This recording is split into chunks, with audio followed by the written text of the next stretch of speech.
I walked out looking like a Japanese schoolgirl, but not in a cute way. And then I didn't get a haircut for about a year and a half. I'm just gonna buy a pair of scissors and do it myself. Oh, found a knot. Ah! Hello! Has anyone experienced this? I don't remember the last time I washed my hair. That's really bad. But it seems that it's gotten to the point, it's greasy as hell. I know, I can see that. Don't worry, I'm not delusional. But it's gotten to this point where it feels amazing. Like only yesterday or the day before, I think the day before, this was so frizzy. Today, it feels really nice.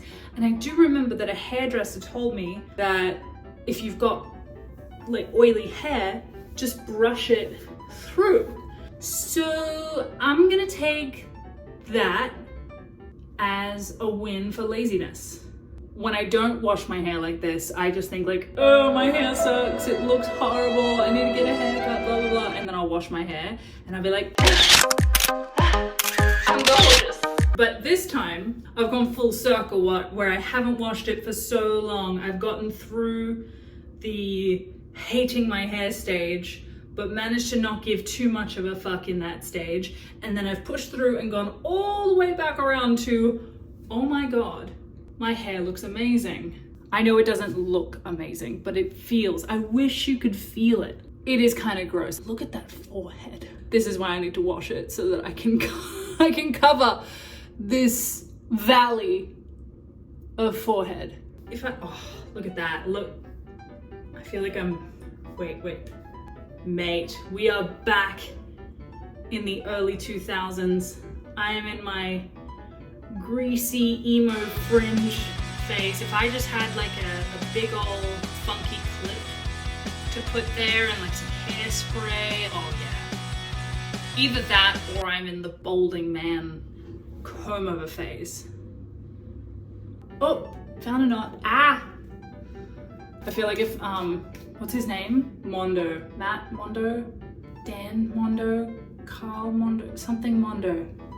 Mondo. Fuck. I do know him. If he was watching me trying to yank the knots out of my hair, he would be very upset. I'm sorry. Brad Mondo, Brad. He would be very cross with my method of getting knots out. My method, I must admit, is a little bit of brute force. I, for a very short period of time, tried to cut my own hair. And I only did it maybe 2 or 3 times. It wasn't even during the pandemic. I was just being a tight ass. And also I hadn't found a hairdresser that I liked yet until I found my current hairdresser. But before that, I hated getting haircuts. I'd had a couple of iffy ones in a row, one particularly bad one, and I just built up like more and more resistance and dread towards getting a haircut. So I was like, fuck it, I'm just gonna buy a pair of scissors and do it myself. And it wasn't the worst. I feel like you couldn't really tell unless you look close. But then I did go to a hairdresser and I said, oh, hey, you know, nice to see you. It's been a while. Yeah, I have been cutting my own hair. And she was just like, yeah, I can tell. Yeah. But then she gave me a haircut that I wasn't like in love with. So I changed hairdressers. And then my current hairdresser, oh my God, I love her. I love her, and she can never retire or leave or move anywhere.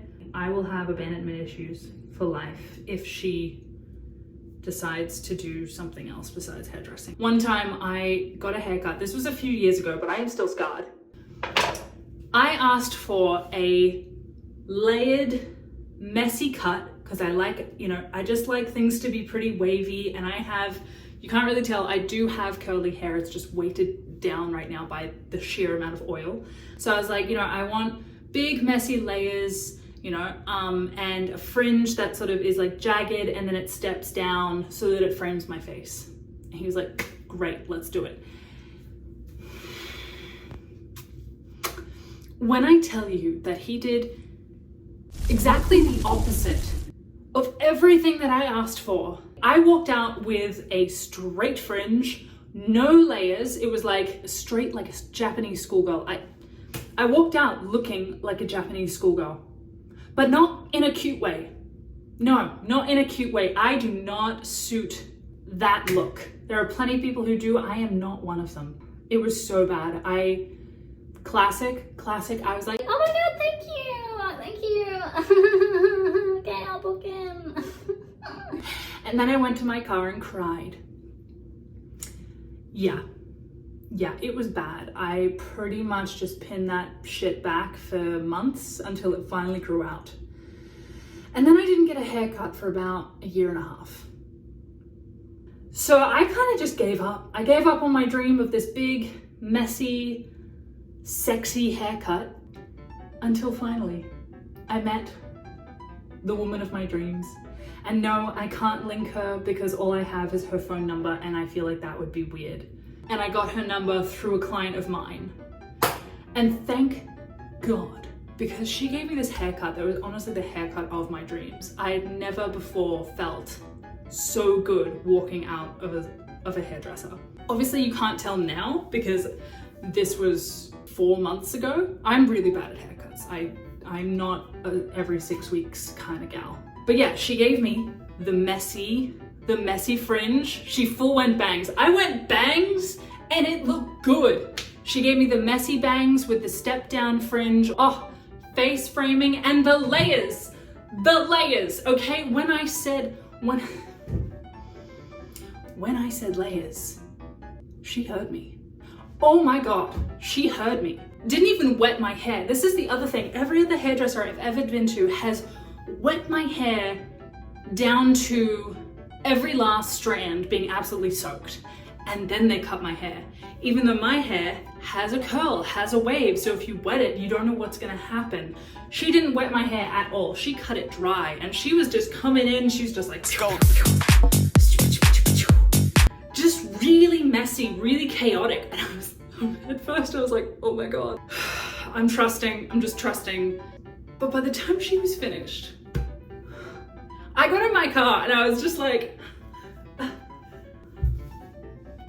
this woman boosted my confidence. Suddenly I was like, okay, I guess I'm hot.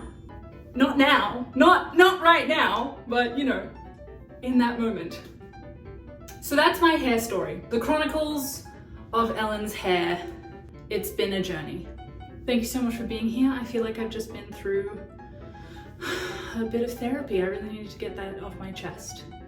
If you're having a rough time with your hair, just know that there is a hairdresser out there who understands. Not necessarily my hairdresser. You can't have her, she's mine, okay? But there is a hairdresser for you. I really need to figure out how to wrap these segments up. Thank you for listening. Thank you very much. And on tonight's news, Ellen has greasy hair. Nope, that was bad. No, I'm still gonna wash it. I'm gonna wash it, okay? I am. I'm not dirty. I'm just pushing that edge. Yeah, okay.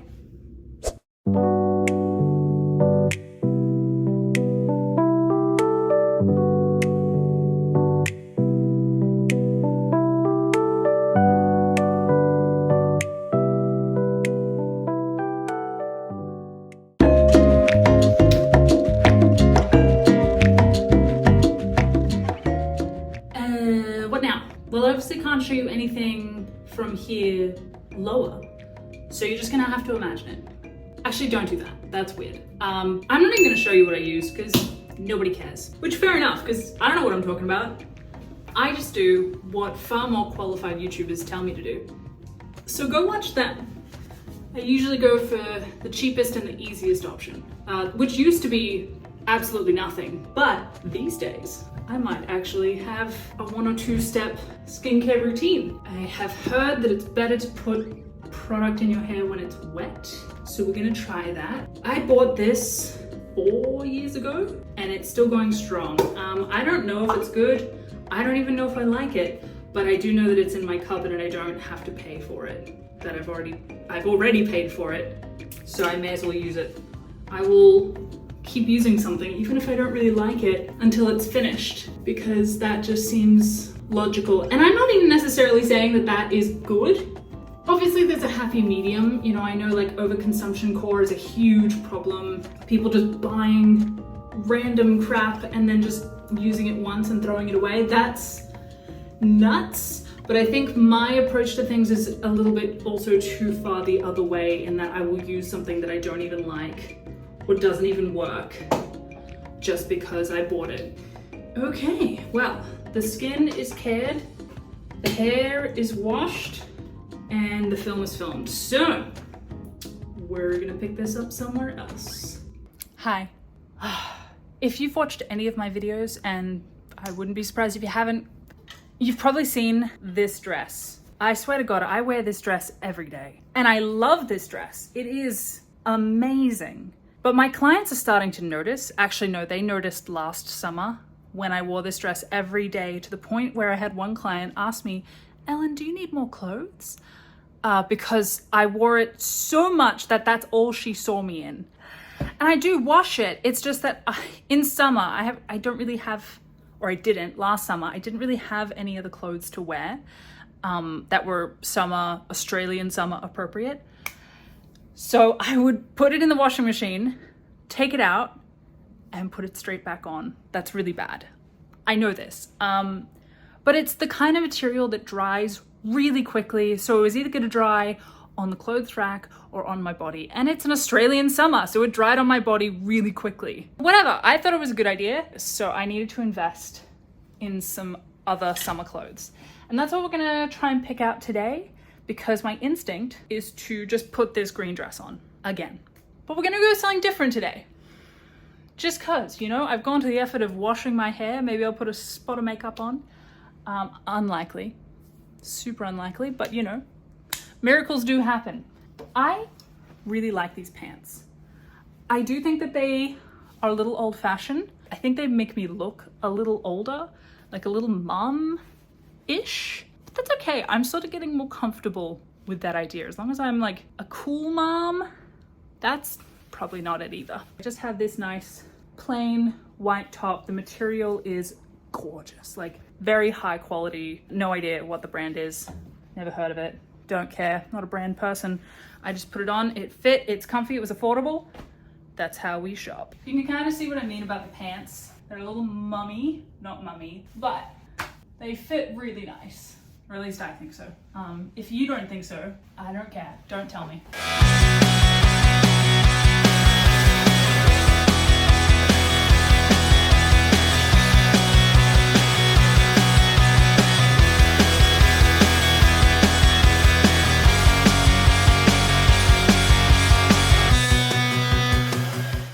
Whew, okay. Oh God, I'm so sweaty. It could be worse.